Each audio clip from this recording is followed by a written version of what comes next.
I'd like to now transition to Justin Taylor from Hartford, Connecticut. So Justin, take it away.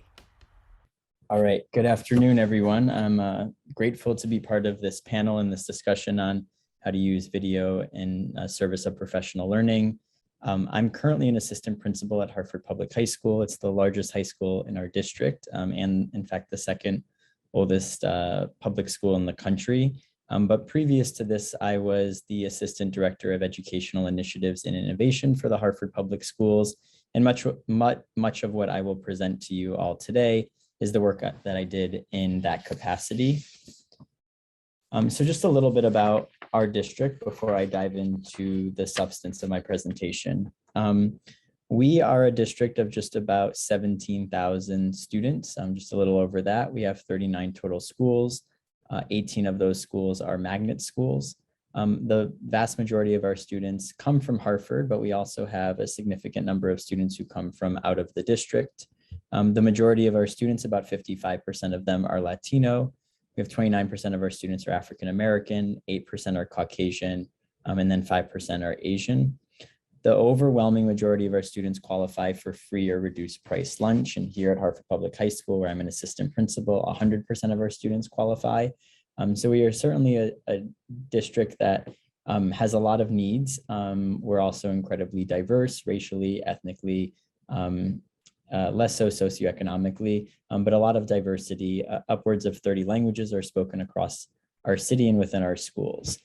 And so I think that as I was thinking about in my former role, the use of video, what oftentimes was the case was many of our teachers would find videos available on YouTube, and they would say, but these videos don't look like the students that I work with and the students who I know. And so part of our work was to try as best we could to change that narrative around video. In order to really understand the way that we used video in our professional learning, you first have to know a little bit about something called our instructional vision. And our instructional vision is the bridge between our district model for excellence, which is our strategic operating plan, and our portrait of a graduate.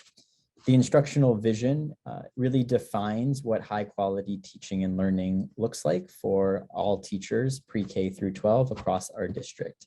And it is organized into different domains, which you see here on the kind of the top part of the bridge: planning for equitable instruction, content, teaching, and the learning environment, and then organized even more in terms of core elements, which I'll talk about in a moment. So the instructional vision, again, is really a roadmap for how we want teachers to practice in their classrooms, and the language that we use to define high quality instruction. Our instructional vision has 6 core elements that are listed along the bottom half of this slide. So they are data informed, high expectations, collaborative, student-centered, culturally relevant, and then differentiated. These are the themes that emerge from Connecticut's Common Core of Teaching, which is our teacher evaluation rubric. Though many of these words aren't spelled out directly in the Common Core of Teaching, the actions that are expected of teachers are consistent with these themes. Our task as a district was to further define what each of these themes, each of these core elements look like. And the way that we did that is to identify 4 to 6 specific teacher actions that were aligned to each of the themes, and then correspondingly 4 to 6 specific student actions that were tied to our portrait of a graduate. So our hope is that as we see these teacher actions in place, we would then see the corresponding student actions, which would get kids to demonstrate competency in the portrait of a graduate. So I'm going to dig into just one element of the instructional vision. And then for those of you who are interested in our district's instructional vision, I've included a link at the top of this slide for you to access the full instructional vision. But just for the sake of an example, I've selected our student-centered core element. And what you see next to our student-centered core element are 6 different teacher actions. Each of these teacher actions is directly aligned to our teacher evaluation framework. And these are essentially the look-fors, the things that we would want to see in practice in a student-centered classroom.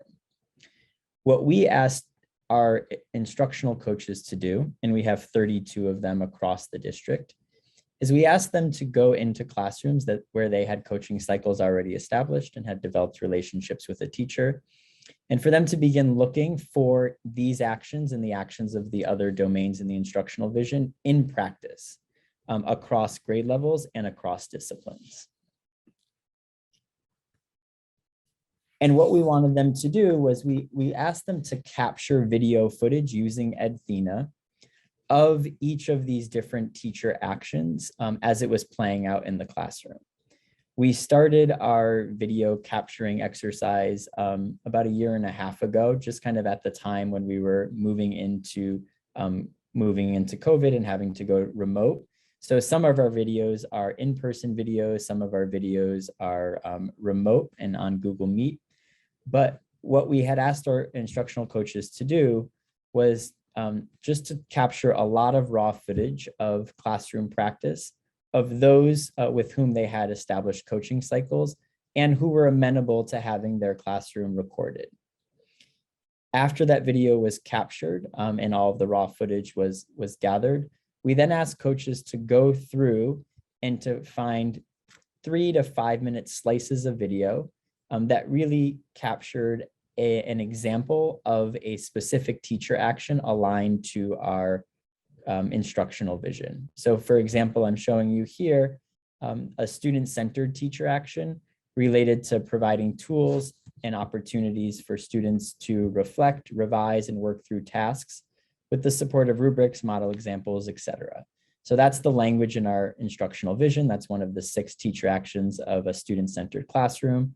And what you see here is an instructional coach who has tagged this clip, which is just a few minutes in length, has tagged this clip to that particular teacher action in the instructional vision.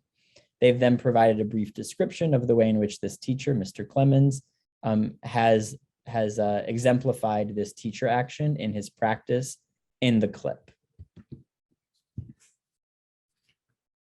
Through that work and through the help of our 32 coaches, we were able to capture in just over a year's time 116 videos. Each of these videos, again, is tied to a specific part of the instructional vision. Based on our work, a number of key learnings have emerged, and I want to spend some time here sharing each of these key learnings because they reflect not only some of the challenges, but also the opportunities and our next steps. So the first key learning that emerged in our work was the importance of an organizing framework. Our instructional vision gave us an organizing framework to discuss instruction and a lens through which coaches could focus their efforts at capturing classroom video. The common language and the expectations that were articulated in the instructional vision were key to ensuring that we had a series of videos that had some coherence and were aligned to what we defined as high quality teaching and learning. The second key learning was the importance of identifying early adopters. Capturing video of classroom practice can be a very vulnerable experience, as we heard from some of the other districts. And our coaches worked really hard to identify early adopters who would be amenable to being videotaped based on the strength of their practices and the personal relationships that they had developed. They nurtured those relationships throughout the year so that the teachers would feel comfortable in their vulnerability. And I can't overstate the importance of that. It was very difficult sometimes to get some teachers on board, but instructional coaches knew that these were the right teachers to capture. And through those personal relationships, they leveraged those relationships in order to get teachers to allow videotaped into their classroom. Next is examples, not exemplars. To reduce the anxiety of our early adopters, our consistent message was that we were capturing examples of classroom practice, not exemplars. While we did hope to share exemplary practice, we never set that as the expectation for the teachers who agreed to be videotaped. I think we found that this decision helped to reduce anxiety pretty significantly. And in fact, because anxiety was reduced, it probably improved classroom practice. Fourth is to keep it bite-sized. Our focus was always on bite-sized teacher moves. While a coach may have captured 20 or 30 minutes of video during one observation, very likely only a few minutes of that video, 2 to 5 minutes generally, would be used to identify a teacher action aligned to the instructional vision. I think this framing and messaging to teachers helped them to feel, again, less anxious about the experience of having their classroom videotaped, because they knew ultimately only a few minutes would be taken from a long clip of video. And also it helped coaches to recognize that you weren't necessarily going to see strong practice for 20 consistent minutes, but there inevitably were pieces of strong practice within longer clips of time. And then finally was quality control. Once the raw footage was gathered and trimmed by our instructional coaches, we wanted to ensure that the videos included in our library were illustrative of practices that meet the needs of all learners. And so to that end, we put all of the videos through a rigorous review process that included the lenses of our content directors, as well as the lens of our English language support director and our director of pupil services. So there was a SPED lens, there was an L lens, and then there was obviously the content specific lens. These additional layers of review ensure that the practices captured did indeed support all learners. And so as a next step, and things that we're continuing to think about here in Hartford, is now that we have this large and ever-growing library of videos that are aligned directly to the instructional vision and tagged in that way, we really need to think strategically about how to utilize these videos in professional learning. So this will include the introduction of videos at the district level for professional learning across the district, as well as school-based leaders using the videos to support in-house professional learning. We also hope to allow our instructional coaches to use those videos to support coaching cycles and hopefully allow additional teachers to feel comfortable about using videos in their classrooms, so that we have an ever-growing number of teachers who are willing to let us record them to capture examples of classroom practice aligned to our instructional vision. And with that, I will turn it back to you, Joellen.